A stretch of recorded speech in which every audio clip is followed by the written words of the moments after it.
আমরা এর ভিডিওতে শিখেছি যে কি করে এটা যদি এস এর সামনে যদি দুটো মানে পূর্বে এবং পরে যদি ভাবে থাকে তো আমরা কি শিখলাম যে এস এর উচ্চারণটা কনফিউজ হবে।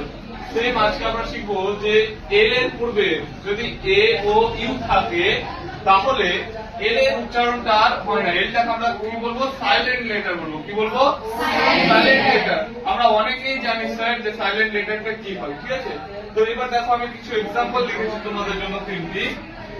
যেমন ধরো সি এ এল এফ, এখানে দেখো আমি লিখেছি এ ও ইউ।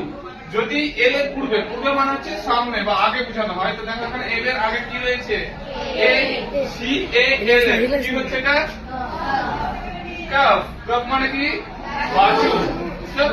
সেম দেখো এখানে লেখা আছে এইচ এ এল এফ। আমরা সবাই জানি এটা যে এইচ এ এল এর সামনে দেখো কি রয়েছে? একটা এ রয়েছে। তো এটার উচ্চারণ আর হবে না। আমরা সবাই জানি সরি এটার উচ্চারণ আর হবে না। কি হবে? H A F. কি হয়ে গেল? কিন্তু আমাদেরকে লিখতে হয় এলটা হয়ে যাচ্ছে এখানে কি বলতো? Silent letter. কি বলা হয়? Silent letter. আমাদেরকে লিখতে হবে সাইলেন্ট লেটার মানে হচ্ছে তার কোনো শব্দ বের হবে না, বুঝতে পারলা?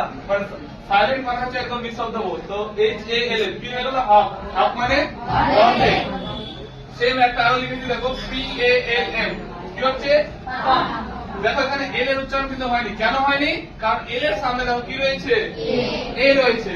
এবার তোমরা নিজে থেকে বলো তো একটা কেউ উদাহরণ দিতে পারবা? আমি বলছি দেখো তোমাদের জন্য আমি হেল্প করে দিচ্ছি, তোমরা আমার স্নেহের সব ভাই বোনেরা। কি লিখলাম এটা বলো তো? কি লিখলাম? তোমাদের সবার জানা আছে এটা? কি লিখেছি? Would. W O U L D. দেখো এখানে কি রয়েছে? এল এর সামনে কি রয়েছে? ইউ। ইউ এর যখন এখানে এল এর সামনে যখন ইউ রয়েছে তখন এল এর উচ্চারণ হবে না। আমরা এটাকে কি বলি? W O U L D কে কি বলি? উড। বুঝতে পেরেছো? ক্লিয়ার হবে? পারবো সবাই? ওকে, নেক্সট ভিডিও আবার দেখা হচ্ছে।